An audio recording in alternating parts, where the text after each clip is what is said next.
Bon, voilà. Alors là, on repart sur du Covid bis, sauf que là, c'est pas le Covid, c'est la variole du singe. Donc l'OMS déclare que la variole du singe est une urgence sanitaire mondiale. Et oui, rien que ça. Donc, une nouvelle souche du virus, Mpox, sera à la fois plus transmissible et plus mortelle que les précédentes. Il se propage à grande vitesse en Afrique.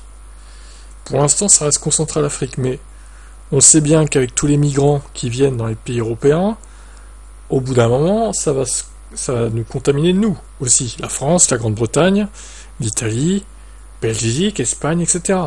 À cause d'eux, on va y avoir droit.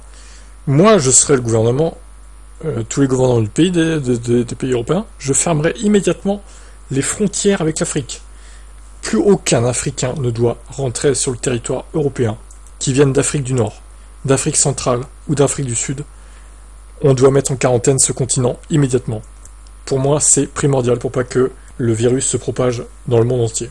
On a été trop laxiste avec le Covid, il faut pas refaire la même erreur avec la variole du singe. Il faut bloquer les frontières, il faut mettre le pays africain, le continent africain, parce que c'est un continent, du coup c'est pas un pays, il faut mettre le continent africain en quarantaine immédiatement. C'est une urgence. Tous les migrants, ça dégage. On les renvoie chez eux ou alors ils viennent plus quoi. Bon, j'imagine que ceux qui sont déjà là, ils sont pas contaminés, j'espère, mais ça pourrait très très vite arriver. Il en suffit d'un. Il suffit d'un mec qui contamine d'autres habitants des pays en question. Donc ça se transmet par l'écureuil de Smith, les rats de Gambie et les loirs africains et évidemment les singes. Transmission par contact avec des lésions sur la peau, des fluides biologiques, des matériaux contaminés ou par gouttelettes respiratoires, souvent lors de rapports intimes et pas seulement. Contact direct avec du sang, des liquides biologiques, des lésions cutanées ou des muqueuses d'animaux décédés. Ok, bon.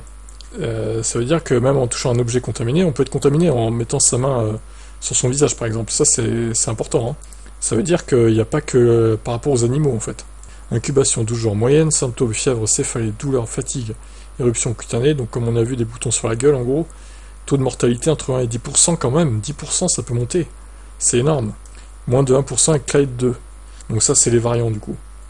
Clade 2, bon, pas très mortel, un peu comme le Covid à l'époque, mais Clade 1, il semblerait que celui-là, c'est pour ça d'ailleurs qu'ils ont remonté l'alerte je pense, Clade 1 est hyper mortel, une personne sur 10 qui peut mourir de ça. Alors j'imagine que bon, c'est aussi par le fait qu'en Afrique, ils n'ont pas beaucoup de médecine de développer, donc j'imagine que la mortalité augmente à cause de ça. Je pense que dans nos pays européens, ça devrait moins être le cas, parce qu'on a quand même des hôpitaux et tout plus poussés, on va dire, une médecine plus poussée. Mais bon, restons prudents quand même.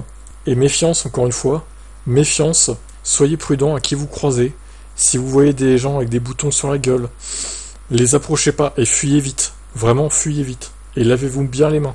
Bon là c'est pas une histoire de tout ou quoi qui va vous contaminer normalement, même si au final bon le mec il... Alors normalement ce virus là ne fait pas tousser, mais il suffit d'une toux par exemple, parce que ça attaque pas les poumons, mais bon, il suffit que le mec éternue par exemple, je sais pas par rapport à une allergie ou quoi, il tousse, il vous fout des postillons dans la gueule et c'est fini quoi, vous êtes contaminé. Donc attention, tirons les leçons du Covid. Soyons prudents, faisons attention à qui on croise, et si on a des soupçons, ben on fuit, on part ailleurs et on évite la personne en question. Allez, j'espère que personne ne sera contaminé, que d'entre vous qui me suivez du coup. Allez, bye bye.